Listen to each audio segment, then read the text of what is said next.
Taurasi is one of those small suburban Italian towns with very few people who live in the center, but it hasn't lost its memory. So this is the monument commemorating the soldiers lost during World War I.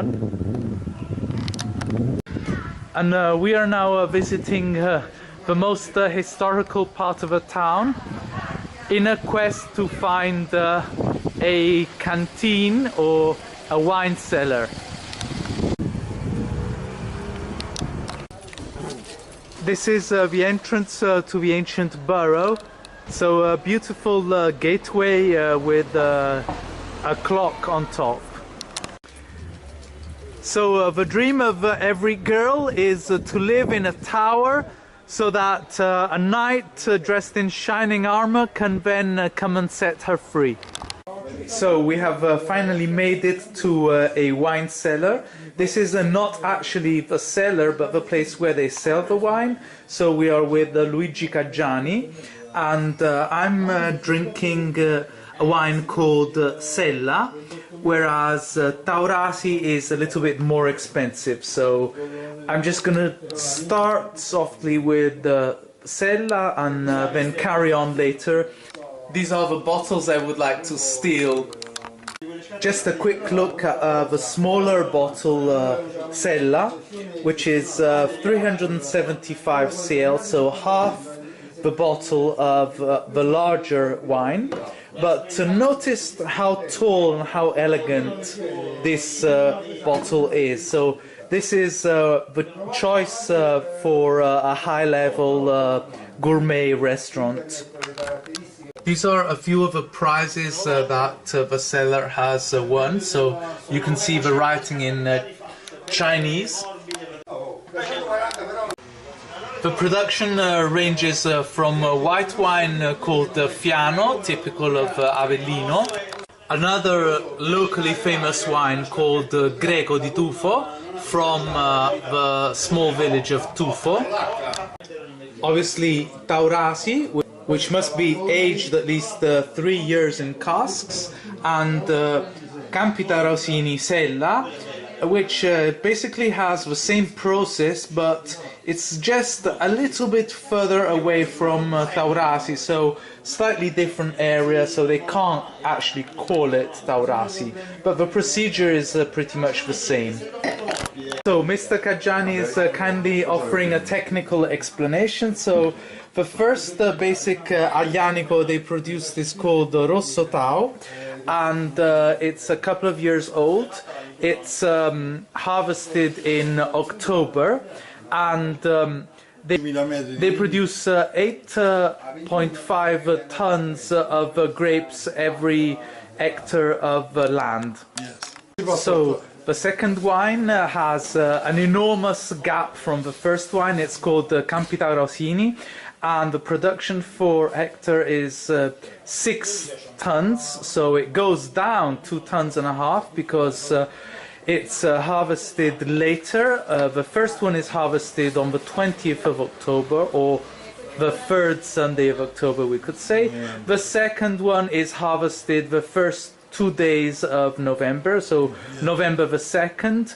And because of this, there is a little bit more humidity and dampness in the air, so they have to make sure that the grapes are more sparse on the plant to avoid any kind of molds. And it basically goes through a different kind of process. It is ready to be sold after 18 months, but they only sell it when they think it is actually ready. So this one is 7 years old. Yes.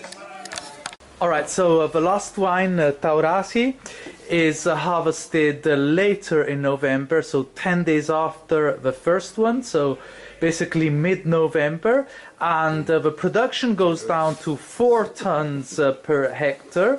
So in those extra 10 days, the wine gains a little bit more sugar in it, so the alcohol content goes up from 13.5 volumes to 14 volumes.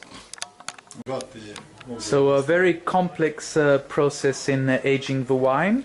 Once the wine is harvested, then there is a very soft pressing for the Taurasi, so they literally just break the grapes apart without actually squashing them, so they respect the grapes and treat them very delicately. And then the grapes go into process of actually fermenting and making the wine, but there's a cooling process involved, so that within the metal container, the steel container, they don't develop too much pressure, so temperatures and pressures are kept at bay, so to speak, and then they are passed into a very large cask called tonneau that can hold basically 5,000 liters of wine. And then they moved to smaller casks for battage. Battage means that every week or so the wine is moved around inside the cask with a special metal rod. And once that process is finished, they put the wine in the bottles, and they incline the bottles almost horizontally so that the wine wets the cork, and it is also allowed to breathe. You can notice that on the very top of the bottle there are two small holes, so those small holes are there to let the wine air very, very slowly. And after a number of years, they start opening the bottles to see if they have matured correctly. And when they have found the perfect maturation and the perfect tannic balance, they decide to wrap the bottles with their label and finally start selling them. So the process is not done chronologically, but some vintages mature first, some vintages may mature later. So the year 2012 was a very slow year because they had heavy rain during the year, and the years 2013, 2014 matured earlier. So they decided to actually start selling 2012 after 2013 and 2014 because they wanted the wine to reach the perfect balance. So thank you so much, Mr. Caggiani, for explaining that for us. We enjoyed our time with you in the cellar, and we will see you maybe later or maybe next year for the next Taurasi 10K race and wine tasting. So we are going back in time from the bottle to the grapes to the actual vineyards. So these are the vineyards that belong to Cavalier Pepe, another producer of Taurasi. So we're basically moving around the Taurasi area, going from one place to another, studying the way they grow the wine and preparing next year's race, of course.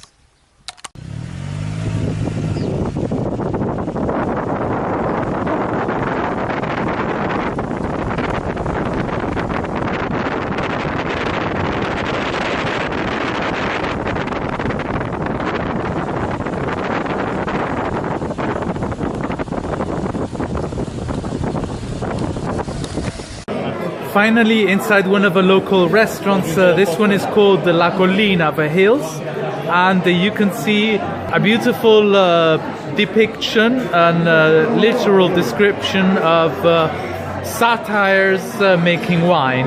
So absolute faith in Bacchus and Dionysus, the Roman and Greek divinities.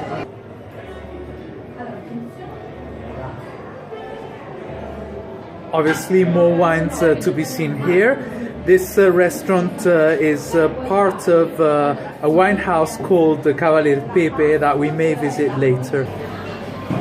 This is a very Neapolitan sculpture of a guy eating spaghetti with his hands. Here we can spy on the waiter bringing appetizers. You can see that the pace is quite hectic. Obviously, because it's Easter, pastiera, the famous Neapolitan Easter cake, is a must. So we're having a quick look at the menu, and there's a horde of appetizers.